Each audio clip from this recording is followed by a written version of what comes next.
New at 5, receiving a cancer diagnosis is just the beginning of a long and difficult battle. Yeah, so that treatment process is the same for adults and children. News 8's Cody Adams joins us now with more on what children face in cancer treatment. Cody. Yeah, guys, yesterday we introduced you to my daughter who battled cancer as an infant, as well as 17-year-old Kendall Wynn, who has now battled cancer 2 times before her 18th birthday.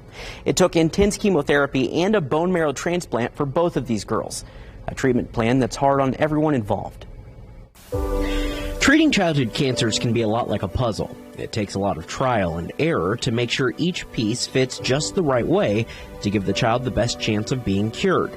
It's something the doctors at Riley Hospital for Children pride themselves on. Both physically and mentally, kids are just really resilient, and that part of kids never ceases to amaze me.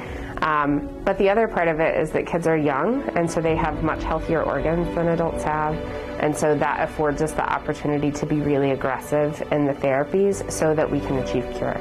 Maddie's puzzle was complicated. She had a rare form of leukemia. It was more aggressive than other forms of blood cancer. The chemo was a necessity in order to wipe out every bad blood cell in her body. It also wiped out our baby.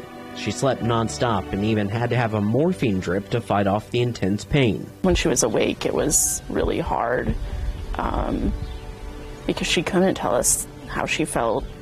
And I remember we struggled with that a lot. There were a lot of times that she just cried a lot because we didn't want to overdose her on, pain meds, but also very clearly she was probably in pain. The toxicity from chemotherapy is the same in a 6-month-old baby as it is a 60-year-old man.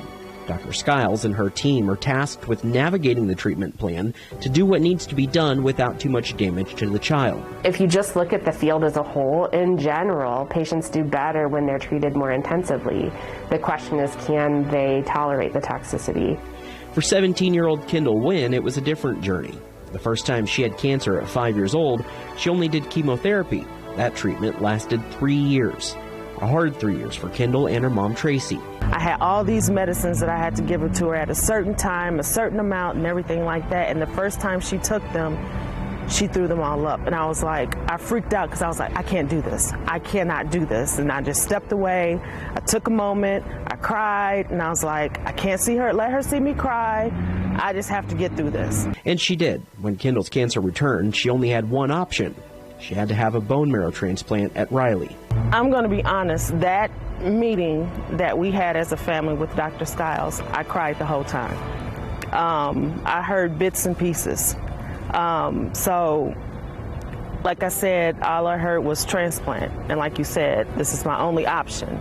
So anything after that, it's kind of a blur. The steps leading up to a bone marrow transplant are complicated. The patient battling cancer has to have a match, which is found through a national registry of bone marrow donors. They look for as close to a perfect match as possible. For our daughter, we were lucky. She had a perfect match, someone we don't know and have never met. Kendall, however, did not have a perfect match. Thankfully, her brother was close enough. I laid up many a nights just praying, like, God, get her through this. You did it once, I know you can do it again. The process after the transplant is complete is long and grueling, as the patient hopes the new bone marrow won't be rejected by the body. Kendall likens it to an amusement park ride you can't get off. There was never straight way to go. There was always curves and downwards and upwards, and there was no right way to go. Kendall's experience has not been an easy one, battling infections and fighting for her life through the process. Most recently, she was in ICU and on a ventilator. That was the most difficult for me. And also for her father to actually see her like that.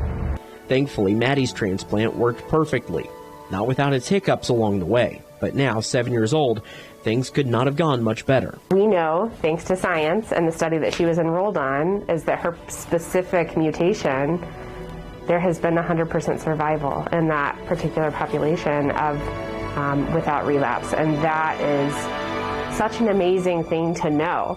So it's very rare for me to say, basically there's no chance of relapse, and we can only say that thanks to science, and thanks to the clinical trial that she was enrolled on.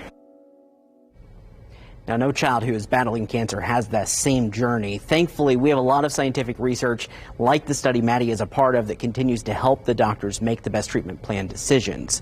Now, this was part 2 of my series on childhood cancer. We've made it really easy for you to go back and see part 1. Just grab your phone right now and scan the QR code on your screen there. It'll take you right to the Inside Story page on wishtv.com. Tomorrow in part 3, we're going to take a look at why that research is so important and how it could help to hopefully eradicate cancer in the future.